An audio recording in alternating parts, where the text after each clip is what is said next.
And we're live. Hey. Hello. Hey, friends. Happy Tuesday. We got a new Dungeon Cooldown. It's me and Jared Kajak.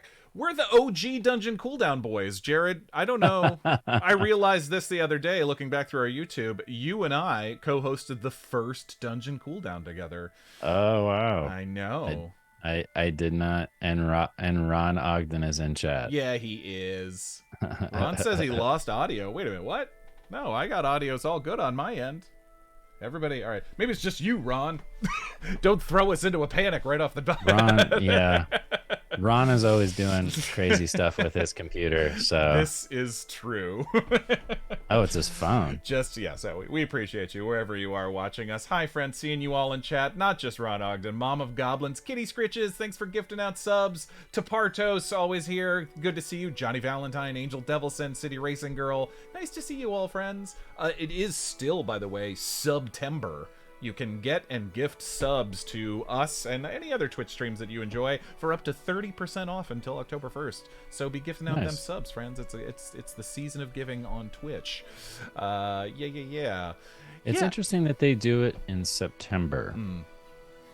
I would think that October leading into the holidays. I don't know. What? I don't know. Who knows why? You know, it might have just been sep. They might have just seen like a marketing opportunity there and decided to go with it.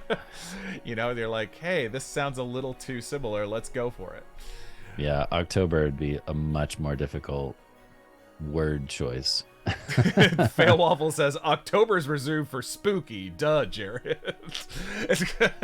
Well, you know, I'm all about spooky. All about the spooky. Oh man. Well, we are here. We have no show tomorrow night. Just a reminder, friends, it's our week off, but we are 4 episodes deep into the Broken Ring. I mean, Christoph isn't gonna DJ. I was looking forward to that. Some Cantrip Candle DJ stream. That could be amazing. I bet Christoph. I mean, I knew Christoph before Broken Ring, and when we asked him to do it, I was so excited. But I think I said this when he was on the cooldown, which is like, Christoph is a real life druid. He is, you know, with his candles and everything. Though honestly, learning that he has a chemistry degree, or I don't know, he doesn't have a full degree in it, but he almost got a degree in chemistry, and that led into his candle making. I was like, it teaches you so much about. So he's a little bit wizard, a little bit druid, a little bit paladin, as we learned. Yeah, he's really an amazing guy, and he's been such a joy to see as Sir Camden. But yeah, we're 4 episodes into the Broken Ring. We got another episode coming next week, but it's been a lot of fun to watch from either backstage or from home, you know, depending on where I've been when the shows have been. And every once in a while, I can hear a Morgan chuckle from behind the set. I'm a loud chuckle, yes, for sure. And I try to stifle it, but every now and then Sean is a ninja. I never hear Sean. If we get him to laugh at anything, I've never heard it. Sean's a pro. I'll hear him laughing more during short rests when he knows it's more casual and he won't laugh as much. Because Sean is back there laughing for sure. I've seen it sitting next to him. He enjoys the show a lot, which is a lot of fun to see always. But yeah, man. And it's been so great. You know, not to put you on the spot, it's been so great to have you back in the player's seat, man. It's been great to watch. I'll just say up front, I have enjoyed watching other people get the Jared Kajak player experience. I didn't plan on making Bosog intense, but he just kind of like really he just kind of naturally gravitated that way. Well, I mean, like I was saying in the short rest, it's hard to play barbarians and not have them be emotional beings, you know what I mean? Like it just doesn't fit. If it's rage or emotions or bloodlust or whatever, like for you to be able to get there or go there or stay there, I knew Ron was gonna have a comment on that one. Yeah. It's hard to go there and then like just switch on a dime back to normal or nothingness or I shouldn't say nothingness, I mean, like that would be more an even terrifying, keel. honestly. Like, Yeah, like that would yeah. sound like a sociopath. I You mean, know? that's kind Yeah. of what it feels like when you snap Yeah. and then combat ends and then everyone goes back to talking in a normal tone and You're you're like, still yeah, you're still coming down off of your rage. right. Yeah. It Yeah. is. Yeah, it is a whole thing. And Silent rage barbarian. that I think I've known some of those people, and they're Yeah. terrifying. Yeah. Yeah, it is absolutely true, and you know, and we've talked about this so many times, but obviously, like, you sort of find where you fit in the party with all of the other dynamics going on. And I've said this before a couple times, this party has impressed me so much in how cleanly the dynamics worked out. This party works together so well, but not in ways that, like, you'd almost expect. I'm so curious to see how it continues to develop with Christina now at the table, because she brings such a new, different energy as well. But yeah, that's true. That's true. Even Jessica as Hono, like, Jessica and Ulrich are like, well, Hono and Ulrich are very similar in some ways, and then you and Ulrich are very simpatico in other ways. Jessica is just, everybody is like, the Feywild is almost old hat to them, and then you have Kristoff, you have Sir Camden, who is this poor green boy, you know, that is just kind of, but he's a paladin, he's tough, and he's that rookie cop, you know. But he's walked right into it with this strange group. It's really amazing. I honestly feel like the show wouldn't work without Sir Camden. I don't because disagree. I mean, yeah, you're all very talented, and I'm sure you'd find ways, but he brings such a thing, and I think you're right. Go ahead. You have to have the juxtaposition. You have to have the antithesis, because if you don't know, it would be like watching Star Wars and there's no such thing as you know, the light side of the Force. It was all just Sith and Vader and poor, sad people being slaughtered by them. It just wouldn't work. Like, you have to have not that one of us is good and one of us is evil. It's just that, you know, what's the word I'm looking for? The persona dichotomy, or I'm sorry. Yeah, the dichotomy, but like specifically trying to hone it in on more than just the dichotomy. It's the fact that, like, the two different worlds colliding, I guess, is what I'm trying to get at. Right. And if you didn't have the opposite world, then you wouldn't have anything to collide into. You know what I mean? Well, in Camden, he's not exactly this, but to kind of follow your metaphor, Camden is our Luke Skywalker. He's the audience's way in, who's kind of new to this stuff. And he's learning the ways of the Force, right? And he's surrounded by these grizzled veterans, you know, that are that are all very different rebels in their own right. Yeah, it's absolutely right. But for sure, it's been super interesting, and so kind of great to see the dynamics sort of grow and develop. And I mean, just going back to, I enjoy your presence at the table so much as like you're so grounded in your performance. You and I are similar in that way, where we will often be like, wait a minute, what is happening? And it's not like we're saying no to anything, but we also, I think you and I, even if it's in the most fantastical, strangest circumstances, we'll find ways to go like, all right, but what's real here? like can we please keep our heads on, please? And I find that it's a very good energy to bounce off of, because it helps you kind of like play things of reality and keep things that way. And I've really enjoyed watching these new players to our table, like Kristoff and Iffy, and I mean, it's your first time playing with Josephine as well, and Christina. Just kind of enjoy that. Josephine was great. I would have loved to have had her at the table for longer, for sure. Scheduling is so tough, and she always kind of had this trip. It was always planned that Josephine was only going to be with us for not the whole adventure, and then we were going to bring in Christina. But yeah, we just got one episode less of her than we wanted, unfortunately, simply because of scheduling. That is what happens sometimes. But Josephine I mean, as you saw in City of Glass, she has such a great. She's again. I mean, it really is a talent in this type of storytelling of making the most fantastical, strange, weird, horrific, amazing, stuff seem grounded and like, all right, but what would I really do? And Yeah. and Josephine's so good at that. I think a perfect example is the original Jurassic Park.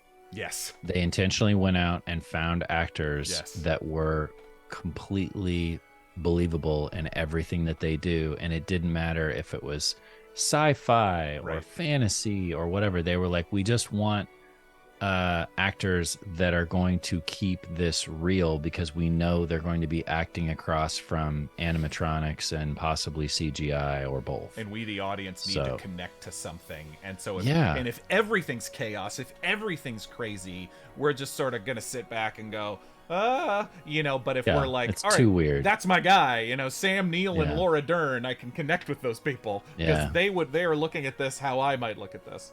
Yeah. Have you ever seen, I know you've seen it, but I'm wondering if chat has seen Event Horizon. Oh my God. It's a very 90s movie. It is. But I don't know if it aged well or not. I watched it recently. Do you feel like it aged well or no? Some of the visual effects, because it is from like 1996. Some of the visual effects, but I will say the pitch of that movie, the first 20 minutes of that movie, are amazing. Yeah. If you haven't seen Event Horizon, it's a sci-fi about a spaceship crew who's been sent out because this other spaceship who had experimented with basically warp drive, but instead of just going fast as light, they would use black holes. So they would travel through one black hole, or they'd create one black hole and then come out another to travel faster than light. And then it disappeared, and suddenly it reappeared after years. And so they were supposed to go out there and like salvage the ship and figure out what happened and stuff. So the setup of this ship that has been lost to other dimensions for years, and now you're about to step on foot of it is a fascinating setup. It's but the reason why it works, Yeah. the reason I would argue the reason why that movie works is because of actors like Sam Neill and some of the other actors that are right. Lawrence Fishburne's and great. how believable they play everything that happens. Nothing is over the top. There's no cheese whatsoever. And there are moments in that movie where they could have gone super cheesy. Yeah, right. Super like, over the top, gory B horror movie cheese. And they didn't. And I think the reason why it burned into my mind is because I watched it like practically by accident. I was just like surfing through channels or whatever, or I don't remember why, but I watched it just kind of on a whim. I was like, oh, what's this? And I just started watching it. So I was not prepared at all. I did not know what I was getting into. Yeah. And it definitely left an imprint on my mind because I can still remember it to this day in the middle of a conversation. I saw it in the theater when I was like 15 or 16, and it messed me up for sure. I saw it with my brother or something. But yeah, it's for coming up for spooky season. If people want a good one, a sci-fi horror, it's really, really good. And it's really kind of some of my favorite kind of storytelling where the setup before you even arrive to the scary thing is so important. 1408 with John Cusack and Sam Jackson, based on the Stephen King, is a fantastic version of that too, where it's a haunted hotel room that this horror writer has decided to stay in. And when he gets to the hotel, and he's reserved the room, Samuel L. Jackson plays the manager of the hotel, and for the first act of the movie, Sam Jackson just takes him in his office and tells him everything that's happened in this room before he sets foot in it. And so it gets to the point that, by the time John Cusack is about to step foot in this room, you're already terrified because you're like, oh no, don't go in there. Like, why would you do that? I love that. I've been in some haunted houses, like homes that were supposedly haunted, and I was never that creepy or scared or it didn't bother me. Yeah. But I have been in some hotels and some motels traveling across, especially the US. Yes. Like old hotels and old motels, and there's a vibe there. Like there's a real vibe. Nothing good has happened here. Yeah, Yeah. and you're like, I can only imagine what has happened in this room In or this in this Red hallway or Roof whatever. Inn in the middle Yeah. of Nebraska, or Yeah. whatever. The Bates Motel doesn't even scratch the surface of what No. actually happens. Yeah. And I used to work in a hotel years ago I in never New did. York. Yeah. And if you're walking a floor that's practically empty because everybody's checked out or whatever, even if it's in the middle of the day, Yeah. it's kind of creepy. Oh, sure. Like you're not expecting anybody to be there, but then you'll hear something and you'll be like, really sounds like there's somebody in the bathroom right now. There's not supposed to be anybody in the bathroom. Cleaning ladies already went through. Yeah. I don't know if I want to open that door or just So go to many the next room. So many doors. Oh man. Yeah. Anyway, The Shining. Thank I you. just say it's not even October yet. We're already ready for spooky season. If you Oh, can I'm tell, so ready for October, man. For I'm sure. so ready. I mean, it I'm started so- to get cooler here in LA, and thank God. Yeah. Yes. Yeah. Yeah. I mean, pumpkin spice be damned. I'm just ready. It's okay. I'm just ready. Nothing wrong with Yeah. it. You know, hey, Yeah. just give in to the pumpkin spice. It's great. I already see the decorations going up around town. Oh yeah, 15-foot it's- tall skeletons coming out. And yeah. A lot of spider webs. A lot So of giant true. spider webs. Yeah. So true. Adam does a really good job decorating his house. I bet he's got a very good house for it too. He's got a good back Yeah. lawn, which is kind of the point. Yeah. What's up, The Tension? It's nice to see you. The Tension, by the way, who's is in Twitch chat right now, has been doing some amazing fan videos on TikTok that you need to check out. They're the ones who had all of Narel's exploits in the first couple episodes cut Nice. in with music and the very romantic scenes between Josephine and Rachel that we all love very much, and all kinds of other good stuff. That was the other thing I really liked about Josephine is that she wasn't afraid to go there when it came to intimacy. She loves it, as a matter of Yeah. fact. Yes. And I remember how hard it was Mm-hmm. as Civ to have any sense of romance whatsoever Yeah. at any point in all of season 1, no Yeah. matter how hard I tried. And I really truly feel like if there was a Josephine at the table, I mean, it would have been game on. Yeah. You know what I mean? Not even necessarily with Civ, but just Right. like with Jeff NPCs Right. or you know any of the other characters that happened. That is something that is so amazing and kind of different with the table and different, but yeah, it is. And it's not just. It is Josephine. It's not just. Yeah. She's willing to go there, but go there in a natural, grounded way. Right. I mean, even Yeah. even at the end of the City of Glass 1.5 shot that we did when we decided to play husband and wife, she was immediately like, okay, yes. And it was, we all find like different things to ground us in relationships and everything like that. And that was immediately something that we both said, yes, absolutely. And yeah, just game for 100%. Yeah. It's really, It's fun to find someone that's so willing to go there Yeah. and take that risk, because her level of trust at the people at the table was that high. yeah, for sure.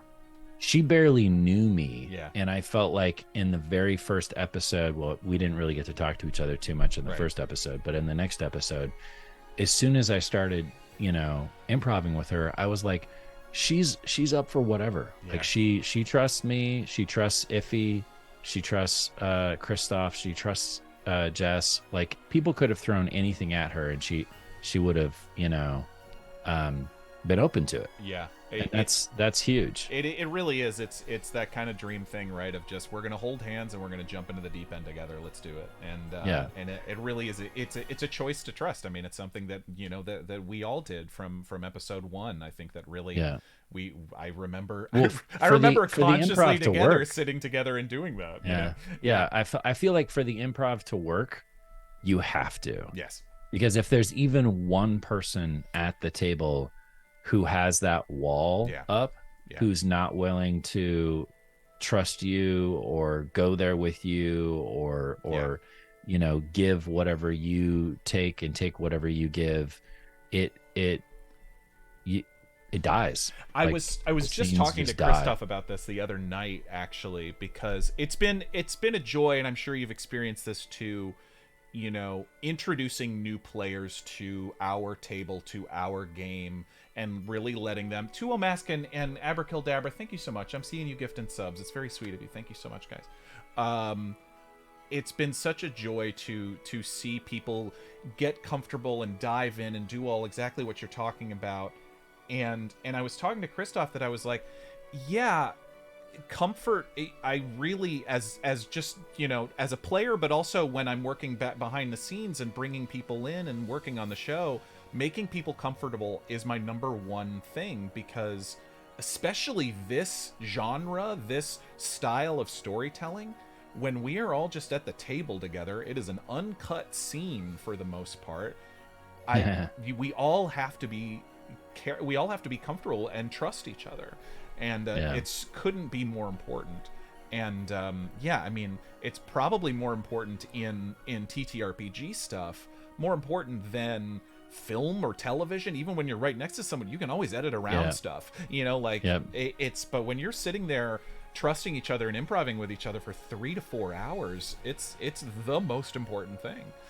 I mean, trust especially is if you especially if you want to go to a dark place, or if you want to deal with, you know, serious issues or moments. You have to have that. I mean, it's mandatory, really. We haven't even I've seen shows, whether they're on stage improv shows or, you know, streaming D&D shows or whatever, where I can tell that people don't really know each other that well. And it's not that they don't like each other. It's just that they haven't had enough of a chance to kind of get to know one another and trust one another to be able to go where they need to go. It's one of the difficulties of doing things remotely.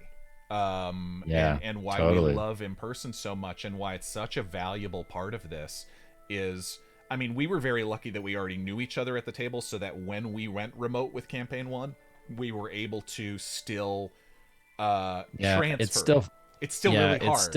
It still felt like we were trying to reach through the screen and grab each other's hands to do it. But it took us a few episodes, I feel like, and then I think we eventually got as good as you can possibly get at it. By but it is really hard. And so and especially if you've never had that, if you're meeting remotely and playing remotely, it's just like more walls. It makes it's not impossible, it's just really hard to do. Man. I've been playing Baldur's Gate 3 in what little time I have. I've been playing it, and I'm afraid that will destroy my life, and so I've yet to download it. But go ahead. It will. No, it will. Of course, everyone I talk to talks about it like it's set aside a part of your life. Just know that it's gonna be gone, and you know that's the way it goes sometimes. It's like everyone I know who's playing it is talking about it like they're in a support group. So. But the reason why I say that is because when I'm playing it's as close to, as far as games go, it's as close to being at the table as I've been able to find in a game. However, all it makes me want to do is either play that game with other people, like in a couch co-op type situation, or play a tabletop D&D game. Just like it's like, this is really good. It makes me want to play D&D. It's like it's like I absolutely love French red wine, right? And this is a great Cabernet from Paso Robles or something, you know, and I love it, but I would really much rather just have my, you know, Cote d'Aron or whatever. That's true. Yeah. But I mean, it's great. It's a great substitute, but it's not the real thing. It's, you know, it's as good as you can get, but and that'll do most of the time, right? It's not calling McDonald's sounds like an insult, but you know, it's like when you can't get a really good steak or something like that, you're like, I'll take it. Yeah. Christina Ariel's in chat. She says valid description. Very true. Oh my goodness. Well, we have questions from patrons that we haven't even touched yet. I know. I miss you, buddy. We haven't actually. It's been a while since we've been able to go off on these tangents. Seriously, we've talked about horror movies. We've talked video games. To Partos. I mean, I could definitely talk about Baldur's Gate 3 more. I know. If you want. I mean, I kind of feel like at some point we should try to do a Baldur's Gate 3 stream. Let's talk about that. Let's figure out how to make that. There's a lot of like relationship stuff that happens in there as well. And I guess I haven't read it because I don't read reviews of video games. I just play them and decide for myself whether I like them or not. But I guess a lot of people that are reviewing it are like it's got too much romance and too much relationshipy stuff in it. D&D table you playing at? Yeah, and I was like, that's what makes it interesting. Yeah. If you don't have relationships between the characters, then you're literally just wandering around killing things for no reason. And well, and that's you have to have the story. And you have to have the backstory. There's a million video games that you can play if you want that. So just go play that. Go play Gears of War. Yeah, like basically like it's a role-playing game. For real. It's not a hack and slash game. Especially if because I haven't played 3 yet, but I have played Baldur's Gate 1 and 2, and even just the little those are much older games, so they couldn't possibly scratch the surface of what Baldur's Gate 3 can do in terms of relationship. Right. But even every now and then when you would get a little bit of that in the old Baldur's Gate games, you'd be like, when you'd make one NPC angry at you because of something you did, and it was like, ooh. So something I've been thinking about, and Ron, I know you're in chat, and I know you're probably going to go off about this, but something I've been thinking about a lot lately is ChatGPT and AI, right?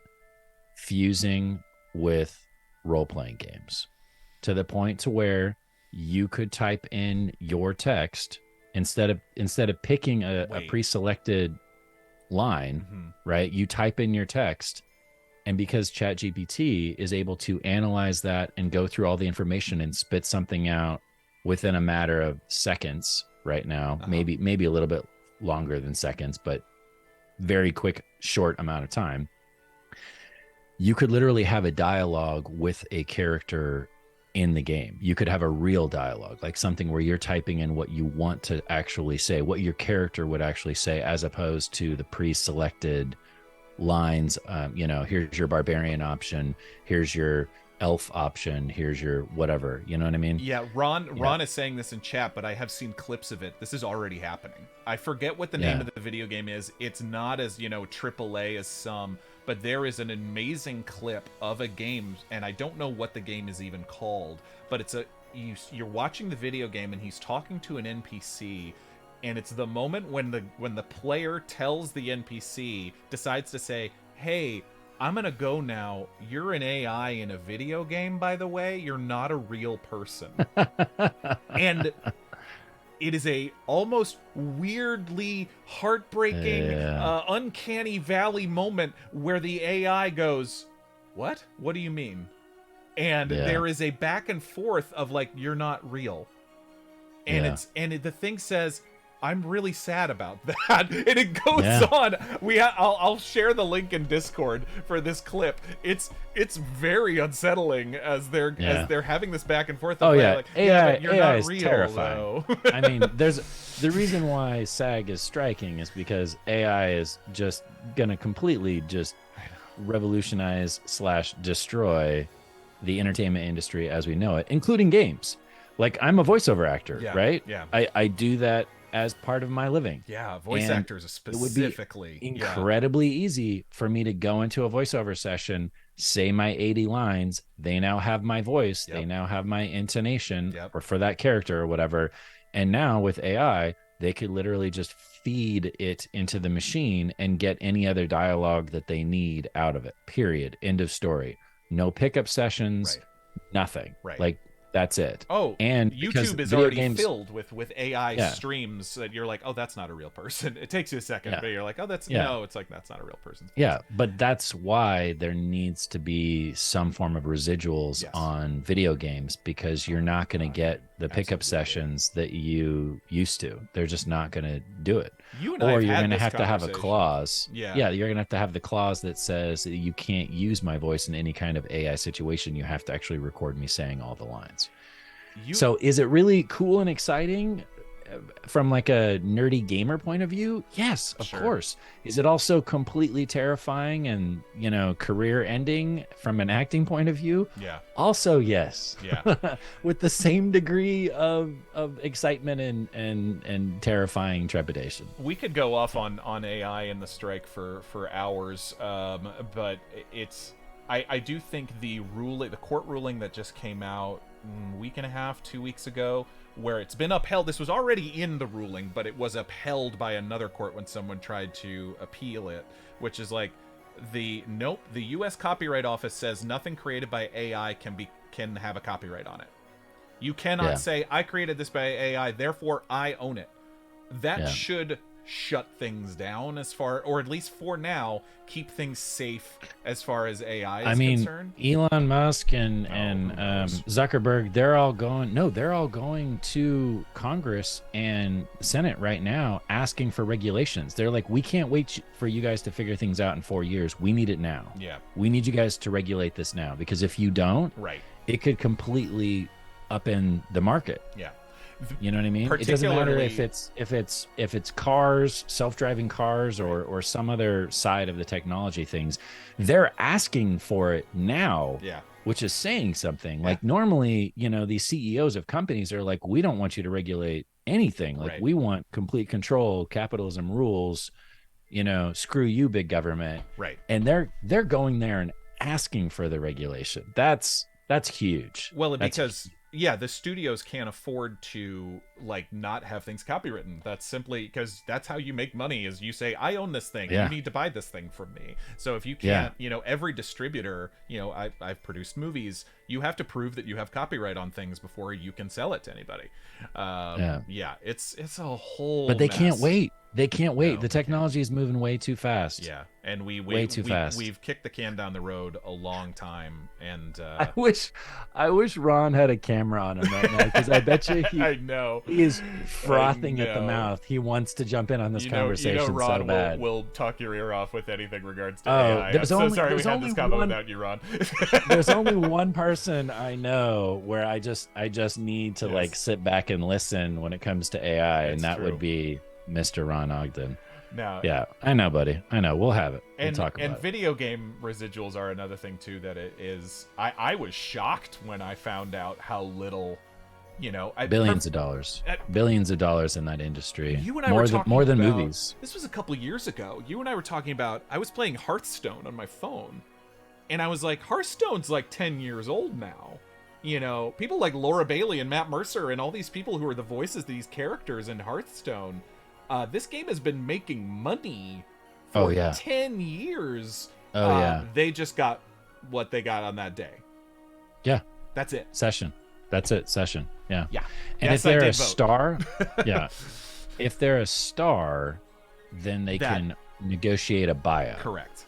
But even the stars are like, wow, how many billions of dollars did that game make? Right. And I settled for how many thousands of dollars for my buyout? Right. Insane. Ooh. Insane. Oof. All right, let's answer. I know we have Patreon questions, and we love you. I'm sure. I mean, I'm seeing chat popping off, so I think everybody's enjoying us here about talking about this stuff. And probably are afraid if the laws are created in the future, that makes them liable for self-driving car accidents. So they want to have laws written now. Yeah, I agree, Too Mask. I agree. Liability about self-driving cars? Oh, that is a whole other podcast. Yeah, I actually did a fair amount of VO for, is it Waymo, I think, is one of the self-driving car companies that's based out of like Phoenix or something like that. And while I was recording all the VO for them, they told me that a lady had been killed. Yeah. Hit by a self-driving car. Ooh. Because for whatever reason the car didn't register pedestrian in the road or whatever, and just plowed through her. And so they were like, that set us back years. Wow. And I was like, well, you know, rightfully so. But this is also like, there's a client, there's the advertising company that I'm also talking with all at the same time. Right. And that just kind of came up in the conversation. I was like, this is actually really amazing technology. I can't believe you guys are already, you know, testing this. And they're like, well, we've been testing it for a while in very specific areas. I mean, self-driving cars exist. They're already out there. They're already doing things. Oh, I see them in Hollywood a fair amount right now. Yeah. Driving through West It's Hollywood. it's just again the regulation and people keeping up with the technology and the safety issues. Yeah. Because who do you sue? Who do you sue if you get in an accident with a self-driving car?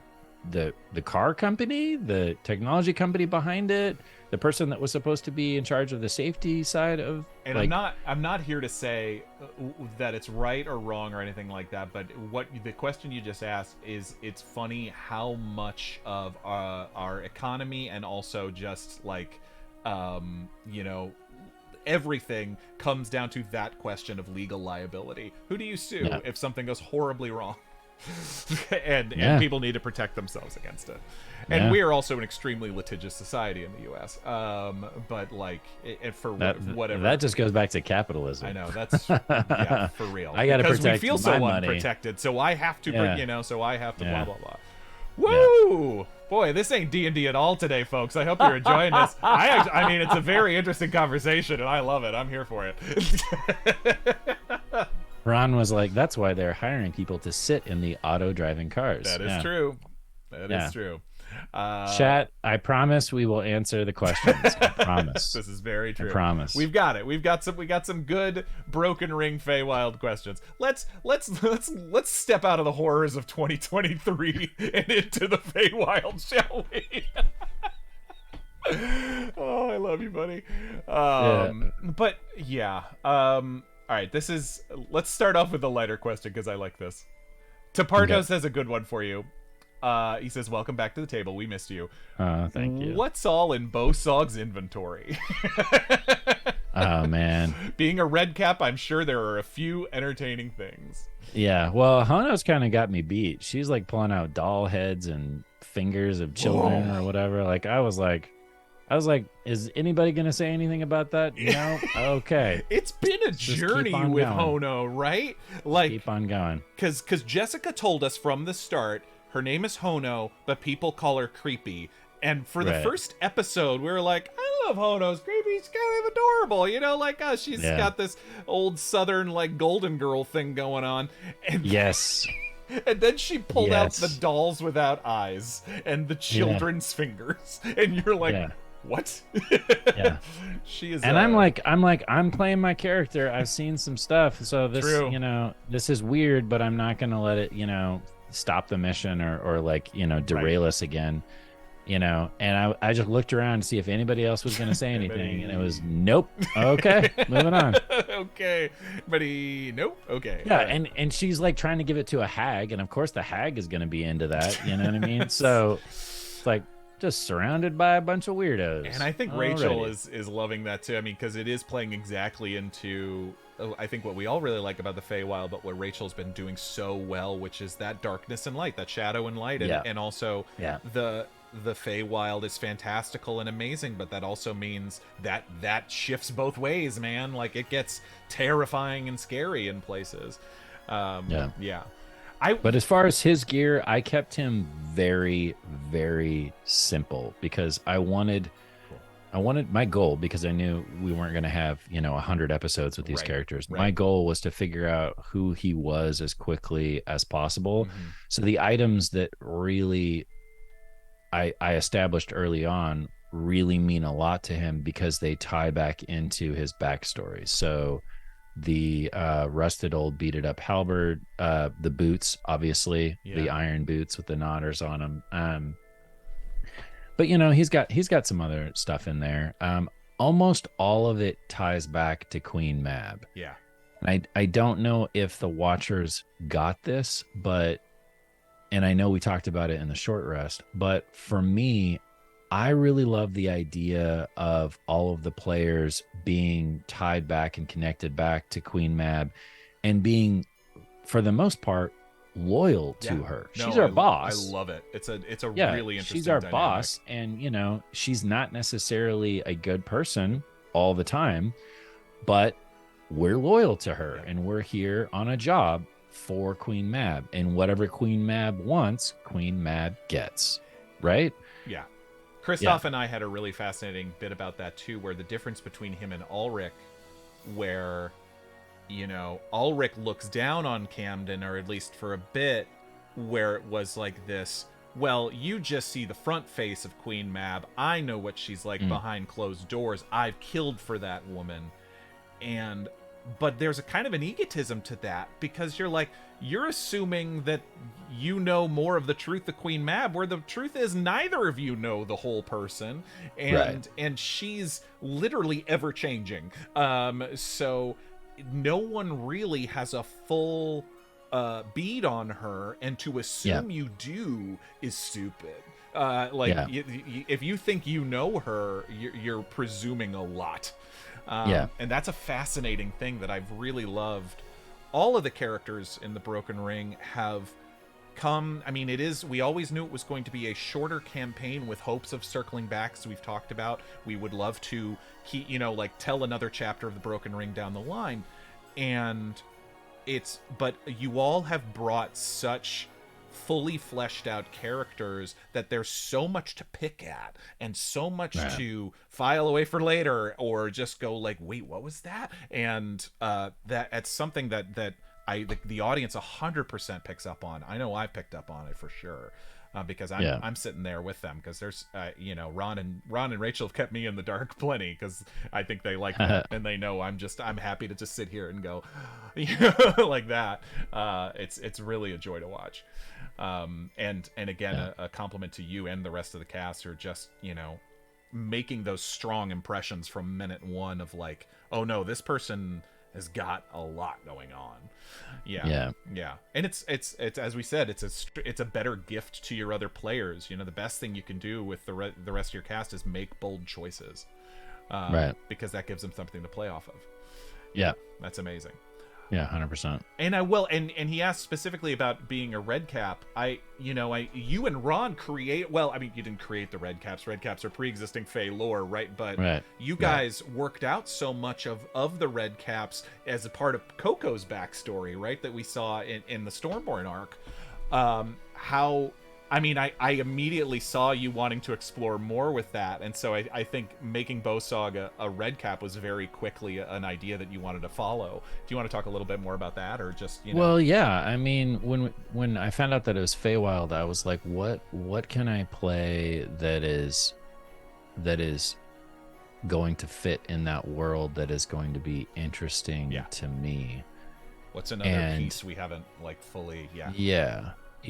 And and I had a bunch of different character ideas, but when we got together to pitch character ideas and to talk to Rachel about the show, when other people were saying who they were playing or what they would like to play, I was like, well, it just kind of makes sense to make the red cap, because you need somebody that's going to connect the dots from Queen Mab to these characters. Right. Little did I know that all of these people ended up making backstories and through lines that connected back to Mab directly anyways. Yeah. Tangled web she weaves. Yeah, for sure. Yeah. And just, it's been so fun to see Rachel, to get glimpses of what Rachel has created, but then also knowing that she's as she said, she's like, I've got so much more. There's so much more back here. She's trying not to lore bomb us, but I can tell as well that because there have been a couple times where I would ask a question and she would just list off 2 or 3 things off the top of her head, that did not sound like they were made up at all. They were just literally just things like, oh yeah, it's this, and this. And I was like, okay. Did you know I was going to ask that question? How did you come up with that so quickly? Yeah. And it's because in her brain, it's already common knowledge, because it connects to so many other things. Yes.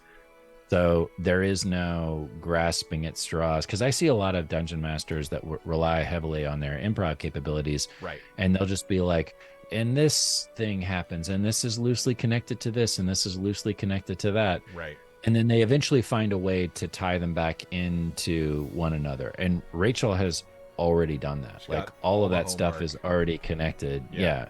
She doesn't need to grasp at ethereal ideas or images or moments. She can just be like, here's my spider web lines that are all shooting out from the the main center web. That's great. And I appreciate that. I appreciate that as a player, having a dungeon master that is that committed and has put in that much work. It is that it's it's that immersion that we talk about all the time, where it's like, and you as a player, there's no greater joy than, we talk about sandbox and all this stuff, to go like, oh, there's this shadowy corner over here, what if I poke over in this corner over here? And when your GM knows exactly what's in that corner, even tucked behind the shadows and underneath that, and that just helps your immersion of like, awesome, okay, I can mess around with all of this. Not that I'm like looking to ruin anything, but that it's all there for your immersion, which is really amazing. Yeah, I love that. In fact, towards that note, because we've got both Kitty Scritches and Tuo Mask had kind of a similar question, which is that how much of the Feywild lore is totally new to you as a player, since you helped create a lot of this? And Kitty Scritches asked specifically, you seem surprised at hearing about Faelshin's reveal as a king in the Feywild. Talk about that moment. Talk about, I mean, you are the first Faelshin that we have seen. So like, to talk about what it's been like to see how Faelshin is getting looped in. Well, Faelshin has evolved quite a bit from where he started. Sure. We always knew that he was going to be a repeating character. Ron and I did. Yeah. And we knew that he was going to be more than just a merchant. Ron's posting devil emojis in the chat. Yeah. Yes. But it was fun to see him get more labeled. Yeah. Because Ron and I had, 3 to 5 different ideas of which way Faelshin could have gone, as opposed to having something set in stone and then locking it in. It was way more fun to make, especially with his character, make him mysterious, And then that way, when it starts to evolve into a storyline, you have those possibilities, like allowing Rachel to bring Faelshin into her storyline and develop him even further. So like every step along the way, another person has gotten to give their +1 to Faelshin's character. So he's just sort of organically evolved into what he is now, which is awesome. And so yes, I was surprised. Yeah.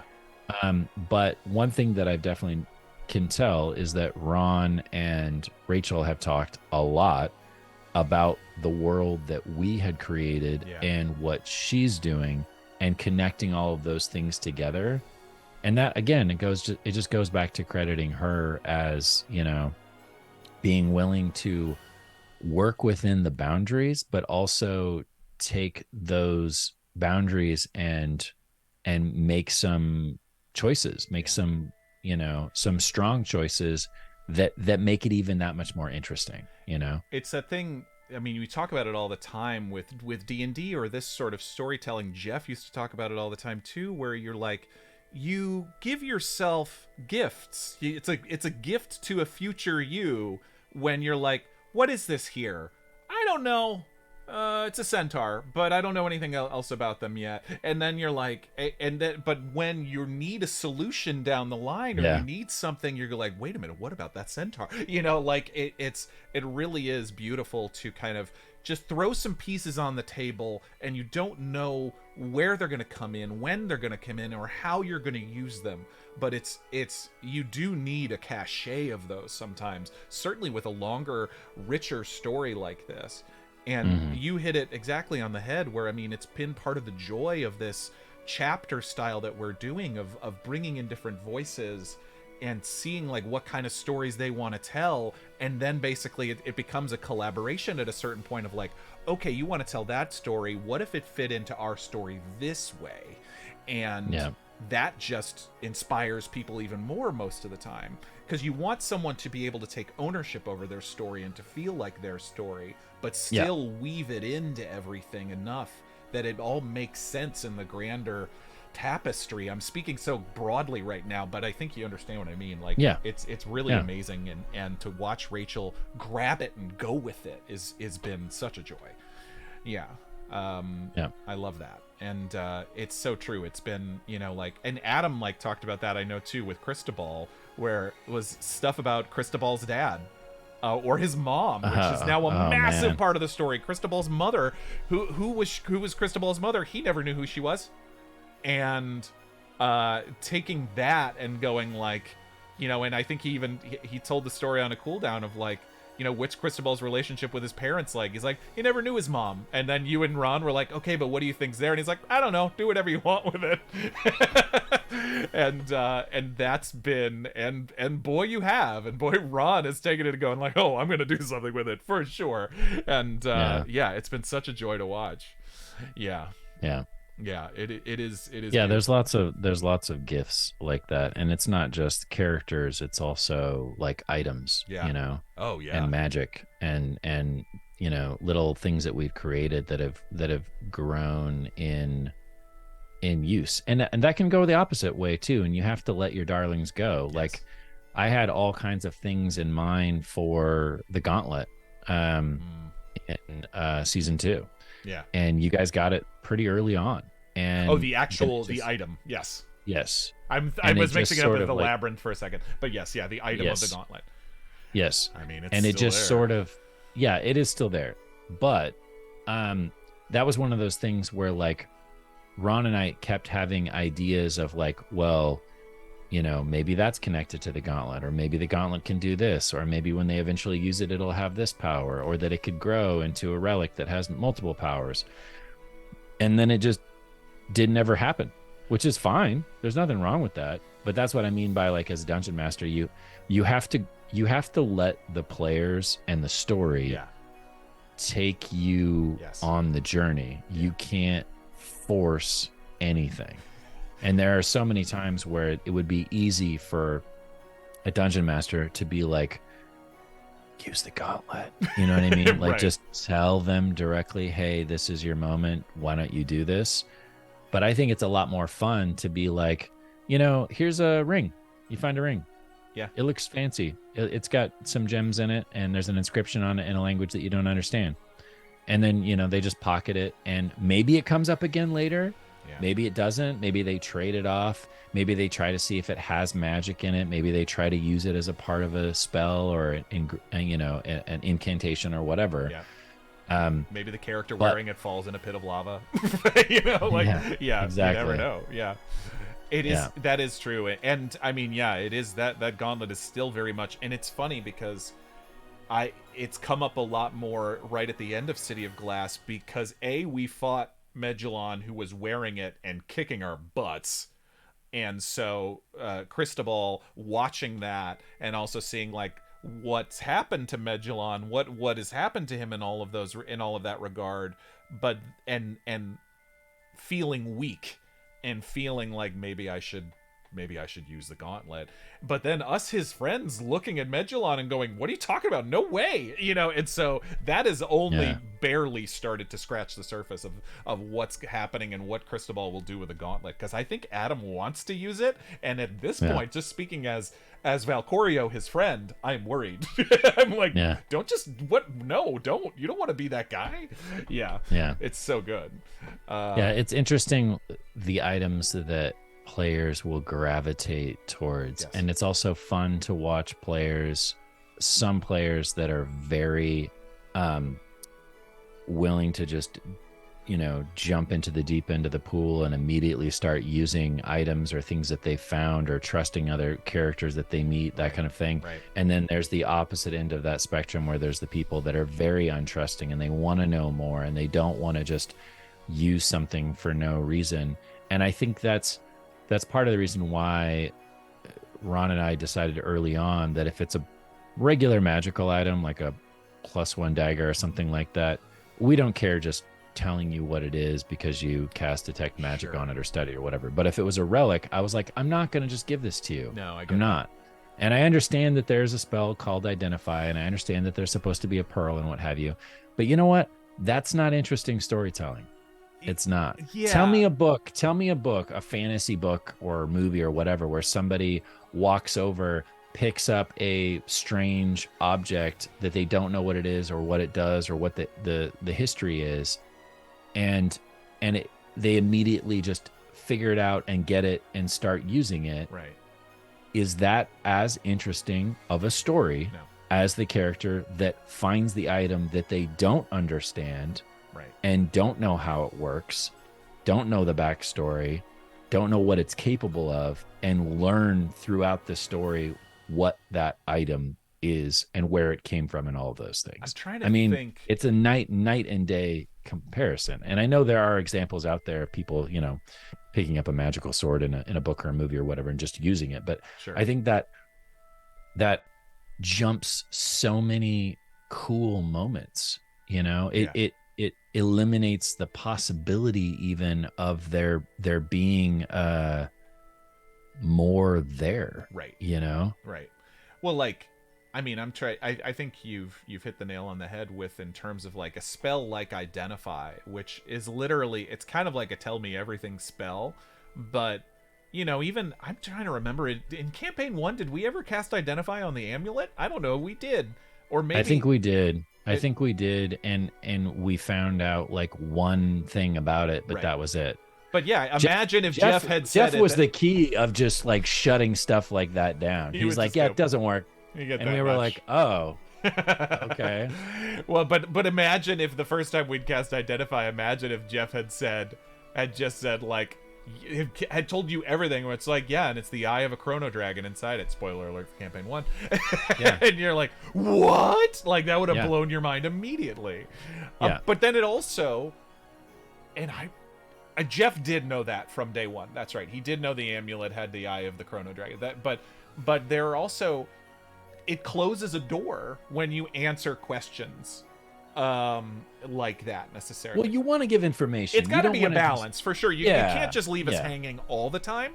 But there are some times where, especially if it's an item like that, if you give everything, you've almost you've closed off some avenues of it being more later. Yeah. Right. Yeah.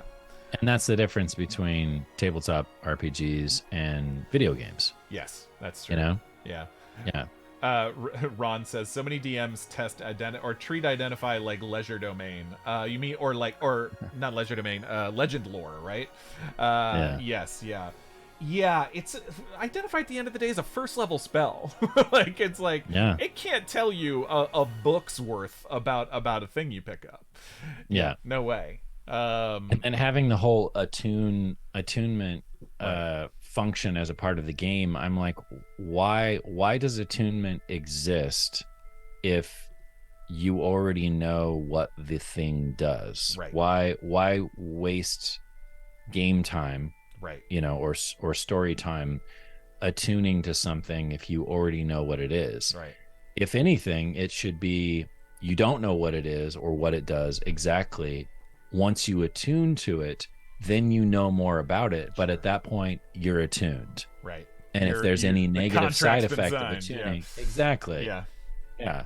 That's a way more interesting way of playing, playing that. And then you kind of get the risk reward scenario too. That character that says, "Look, I'm just going to attune to the ring automatically. I don't care." Right. Okay, here you go. Versus the character that's like, "No, I really want to study this and learn more about it before I try to use it." Then it starts to balance out that the risk reward scenario. Sometimes you just gotta, as Dungeon Speedrun said in chat, sometimes you just gotta put the monocle on. Yeah. That was, bless Serena. Serena is always the one who'll go like, I try it. Super like, impetuous. I love it. But that's her character and that's a choice. And I think I think that's cool. I think that's just as cool as the character that wants to spend all their how to figure out how an item works and how how to use it appropriately. It's the wizard versus the rogue or the bard or somebody like that. Yeah. I mean, the wizard, obviously, it seems in character to be like, all right, I'm going to take some time. I'm going to learn, and this is what I do. But yeah, where it's like, I need something to save me right now. And it's like, yeah. It's like, what's driving you? Is it fear or is it curiosity or whatever it is? We're running out of time, my friends, because I know we've got a hard out, but I want to make sure there was a couple other questions. Departos asked me if I were to play a character in this Feywild setting, what would I have played? I did create a character just in case, because as we've talked about, scheduling has been very tough with Broken Ring. But so there was a brief time where it was like, oh, maybe Morgan will have to step in. I did create a bard who I'm very intrigued by, so I'm not going to say a lot because they might pop up elsewhere, because it was once I had the idea for them. I even told Rachel, I was like, what would you think about something like this? And she's like, ooh. So it is a bard of I will say an underused subclass of bard. There's lots of those. I know. Yeah, seriously. Everybody goes, what is it, lore bard or yeah. When I was making Bosog, I was like, man, these subclasses kind of suck, except for like 2, maybe 3. And when I chose Path of Wild Magic, I was like, I am purely doing this for story purposes. This is not a good subclass. I mean, people love it just for pure chaos, for sure. But yeah, there are now so many subclasses that I am that guy who will find a way. I will pick lesser used subclasses and try to find a way to make it interesting. Yes, yeah. So my only question is, and you don't have to answer this if you don't want to. Sure. But if it's a bard, yes, is it a musical instrument bard, a singing bard? No. Neither. A dancing bard? Nope. No. I'll say this. Poetry writing bard? They're a writer. Okay. All right. That was the idea that I had, was like a different type of bard, because I can sing a little bit. I'm not a musician. I don't want to give myself those challenges. Well, we've had some pretty great bards on our show. Yeah, seriously. Too, once so. Katie Michaels rocks the house, you're kind of like, whoo! It's a tough gig to pick up afterwards. Yeah, it's a tough act to follow. Yeah, it is and not we had political Amy speech. Vorpal. We had Amy Vorpal on too, as well. I know, for sure. Yeah, Ron asks if it's political speech, or Real Darius said, is it a poet? No, it is neither of those things. They are a writer, but it is not a political speech. I'm not looking to bring that energy into our game. No, thank you. Yikes. I'm trying to escape. Get me out of here. Yeah, for sure. But yeah, that's the answer to that. I had a technical question from 2O Mask. We had some sound issues on episode 3. It was just a matter of, there was a lot of street noise that night, and some of it wasn't mics as some people would thought, but we solved it, and I think our sound is now sounding amazing. Episode 4 is clear as a bell. Just wanted to make sure everybody heard on that. Kitty Scritches also adds, I just love watching Jared and Jessica play characters that are so different from Heroes of Bingle. I love Hono and Boots so much. It's really a joy. Yes. Kitty Scritches. And Boots is different from Civ in a way that I wasn't even expecting him to be. Yeah. Well, it's just, and it's because Civ didn't have an Ulrich, right? I mean, like this kind of simpatico, this really kind of, not brotherly, I mean, it's a very different version of the Civ and Ugo relationship, kind of, because it is sort of, we're going to work together to do this. But I will say this, Civ originally was supposed to be a goblin. And I do think that if Civ had been Civrak from the start, the broy bro love relationship between Ugo and Civrak would have been palpable. I see. But because he got changed into a Tabaxi, and I went a completely different route and made him a Civ Red Thistle. Romantic, yes. Right. That's one of the reasons why Ugo and Civ, butted heads just as many times as they got along really well. That is true. But that is a great Heroes of Bingle what if, is what if Civ had remained a goblin. Fascinating. Yes. Yeah. That is... I mean, because I was a goblin when we did the auditions. I remember. Yeah, I remember that very clearly. And and Jessica was a more... warlock. We were both warlocks. Yeah. Yep. Yeah. Very different kind of warlock than you, but yes. I think she was an Archfey warlock, if memory serves. I don't remember. I don't remember either. But yeah, she's I just referred to remember that character. She's never played it on a dungeon run. Yeah, which is kind of surprising because she really liked that character. She thought about, before she created Hono, she thought about playing a warlock. Not that character, but another warlock. Jessica likes the warlocks too. But yeah. Warlocks are fun, but you really have to develop that relationship with your patron. Yes. And the dungeon master who's playing your patron. Yes. Before you start. Right. Trying to do it like once you're already into the game and developing your character, and like it's such a huge part of your character's backstory and who they are. Like you have to have that stuff set. Right. You know, at least 80%. Yeah, it doesn't have to be a mutual relationship. I mean, with James, for instance, it was he's terrified of his patron, and hopefully his patron never realizes he exists, which lasted all of 14 episodes. And then so then it was so palpable, the moment that, you know, the I see you moment, that just rocked me, where I was like, oh, I'm toast. That's it for me. But let me ask you this, because this is either going to prove my point or shoot it down, which is fine either way. How much of that stuff did you and Jeff have worked out before the show even started? And how much of that was stuff that you guys worked out during the show? We knew James's backstory. We knew, you know, that I had adopted the power from a place of fear and weakness, and I had taken it on just because I was looking for some sort of weapon to defend myself, not really wanting to be, you know, not really looking for that, like, that warlock thing of like, I am in search of undeniable power. It wasn't that. It was more just sort of a desperate guy picking up a weapon that he shouldn't have, and then hoping that I had gotten away with it, that I had picked this patron who would never notice me, because I'm just a little guy who doesn't mean anything. So don't look over here, you're just please. Sort of like tapping into this power from this crazy powerful being. So maybe they'll never notice that you're stealing the pennies off to the side. 100%. And so Jeff knew that if Shothraghat ever noticed him, it would feel like game over. And it wasn't, of course, you know, but it was just only the beginning. But it was, you know, it was how far I had that anxiety. I'm playing that anxiety from almost episode 1 of the bigger we get, the more likely I am to be noticed.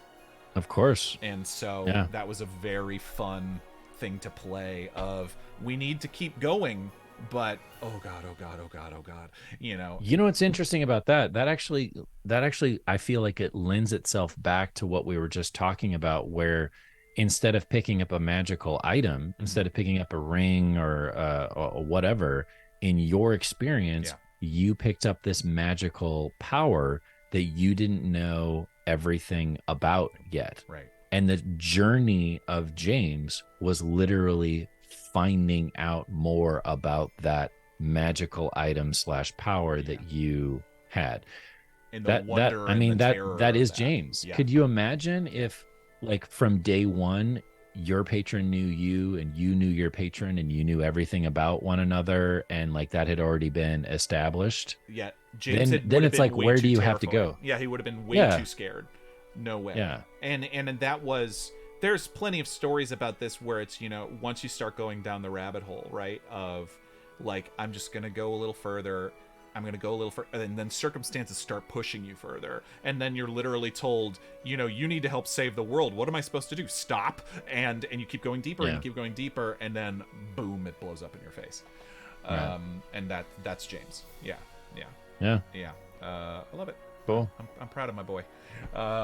Yes. I love that dynamic so much. But yeah, we knew that much. It was just once the patron noticed him, it was all Jeff. I was literally like, okay, now do whatever you want.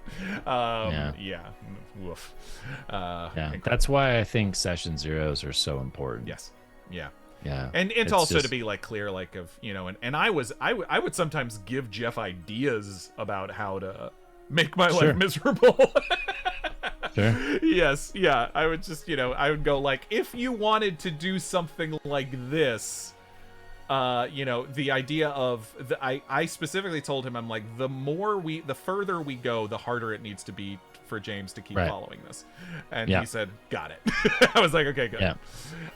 Yeah, I would say, like, I wouldn't give him strict ideas, but I would just be like, you know, the higher level we get, the more James, by the time James becomes a level 10, a level 11 warlock, he maybe should be a little unrecognizable. You know, and I didn't know what that meant literally. Yeah. But yeah. It's so interesting because well, I don't want to spoil things, but in Baldur's Gate, there's a not exactly the same, but there are some similarities between the warlock in that game and their relationship with their patron and what have you. Yeah. To a mask, we need to go. I know we gotta go, but so real quick, Kitty Scritch has asked. I thought Broken Ring was supposed to be a 6-shot, but next episode is the last. Here is what I will say. Broken Ring was originally supposed to be a 6-shot. When we had some problems with COVID and health and wellness, we did have to push 1 week, and we sort of lost a week. So our next episode might feel like the end, but we are working on something with Rachel that will an epilogue, if you will. So that's what I will say. So if episode 5 sort of feels like a wrap up, it will not be the end in that regard. We are going to see more with these characters. We just had a bit of a tight time window. So I will tease with that. We're still working on it. I know I'm a tease, guys, but so we are still working on all the shape it's going to take, because we have some people traveling. We have a lot happening there. But just know that, yes, episode 5 might feel like the close of the adventure, but there is more to come there. That's what I'll say. Yes, Kitty Scritches says, so many strings to tie. Oh, there'll be loose strings, Kitty. Just say, if you know us, there will be loose strings, for sure. And Tuo Mask, asks very clearly, will you ever return to DM on TDR, Jared? I mean, we gotta get you back in the chair at some point. Yeah, I mean, I definitely would love to. I think what's going on in my life right now is just trying to figure out a balance between my wife going back to school, my son going to school, and for the love of God, please let him stay healthy. Yes. Because kids going back to school, I don't know how it is in the rest of the United States, but especially in Los Angeles, when you send your kid to school, it's a petri dish. It is a petri dish. Yeah. And they literally just play in the petri dish all day long. Yeah. And if they come home and they're not sniffling, they will be by the following day. And then you pray to God that you can get them healthy again by the time, it's not even COVID. This is just like cold, flu, whatever. Toddler sickness. Yeah. And there's a bunch of superbugs that went through too after COVID, because all these kids had been kept home and not, the herd immunity or whatever, not only for COVID, but also for all these other illnesses, was gone. And so they just get sick. Yeah. And so just trying to find a balance with all of that has been very, very, very trying. However, the older he gets, the stronger his immune system will get. And I think the more balance we will, I hope, I pray. Oh man. The more, everybody that's watching, knock on wood. Please. I'll pray to any god, not all the gods. Yeah, talk about a patron deal right there. Seriously, and like, you want to give me warlock powers? This is the only power I need to keep everyone that I care about healthy all of the time. Give me that power, I will sell my soul to you. So that, yes, would I love to get back in the seat? Of course. And I really genuinely enjoy both DMing and playing for completely different reasons. Yeah. It's a thrill both ways, but they both, feed the creative soul, which is why I think we do this. I think that's why any of us that are involved at the Dungeon Run do this. Yeah. So, yeah. I love it. But no, and as we continue this chapter this kind of chapter structure, which we've loved seeing everybody's responses in the Discord, how much they're enjoying, different voices, different stories, and how it's all weaving together in our fun little MCU. I think, as I said in the last short rest, it's such a blast. Well, the last thing that I'll say before, I know we're gonna go soon, but the last thing I'll say is, I definitely want to give you, Morgan, credit for all of the time and energy that you've put in behind the scenes, but also finding the cast for these shows. Yeah. It's not easy. It's not easy juggling with people's schedules and what have you, but everybody that you've brought on the show, that I've seen has been phenomenal. Yeah. So kudos to you for busting your butt and finding those fun talented people that we get to storytell with, because if you hadn't done that, then I don't know where we would be right now. Thank you. Frankly, that's I really appreciate it, and also it's back to the trust of what we say, and it's been so much fun to find other folks to play in our swimming pool, and basically and it also speaks to the trust I have in everybody else. That's just sort of like, I know that if they're going to come to the table at the dungeon run, that they're going to tell a great story and have fun. And that's priceless. And that's an easy sell to people, especially in this times in 2023, and especially in these times, like, hey, or is this something, do you want to come have fun with us? It's going to be more than you think it is. And I mean that in the best way. So I appreciate you. Thank you for saying that. Sure. Yeah, it's a labor of love for sure. It's not casting is not an easy job. No. It is finding fit and chemistry and listening and trust and performance, and it's all this stuff, and we've been very lucky. I love our cast. It's been so great to grow our family in so many ways, and to see the audience respond and glom onto and love these same people who we love too. So yeah. It's great. Oh man, we're just ending on an emo note. I love it's you. Better than where we started. I know, for sure, for real. We completely going on about the strike and AI. Let's get to somewhere warmer and more fun. I love you guys. Have a wonderful rest of your Tuesday. We have no show tomorrow, but we're going to be releasing clips. I think we're going to put out, we've already put it out on the Patreon, but we're going to be putting out the character art of Bosog tomorrow, I think. Nice. If you haven't seen it yet. Nice. It's incredible. So we got some fun stuff planned for the rest of the week, friends. But yeah, have a great rest of your Tuesday, guys. Stay cool out there. We love you. Humankind, baby. Be both. Be both. Bye. And